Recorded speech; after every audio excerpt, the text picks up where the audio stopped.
আমরা যারা মাটির উপরে বসবাস করছি, আমাদের থেকে অনেক গুণ বেশি মানুষ মাটির নিচে বর্তমানে অবস্থান করছে এবং তারাও একসময় আমাদের মতন মাটির উপরে অবস্থান করত।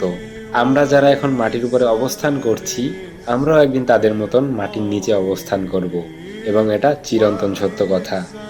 কিন্তু জীবিত থাকা অবস্থায় আমরা ভুলে যাই যে রাসূলুল্লাহ সাল্লাল্লাহু আলাইহি সাল্লাম কাদেরকে বুদ্ধিমান বলেছিল। রাসূলুল্লাহ সাল্লাল্লাহু আলাইহি সাল্লাম তাদেরকে বুদ্ধিমান বলেছিল যারা মৃত্যুর আগে মৃত্যুর জন্য প্রস্তুতি নিয়ে রাখে। আমরা সেই কথায় কতটুকু বুদ্ধিমান হতে পারছি?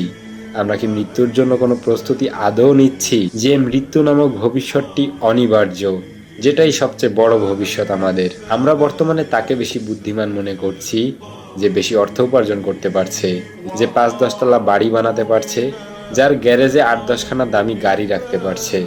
অথচ মৃত্যুর সময় এগুলো আমাদের কোনো উপকারে আসবে না। সেজন্যই হযরত মুহাম্মদ সাল্লাল্লাহু আলাইহি সাল্লাম বলে গিয়েছেন যে সেই সবচেয়ে বুদ্ধিমান ব্যক্তি যে মৃত্যুর পূর্বেই মৃত্যুর জন্য প্রস্তুতি নিয়ে রাখে।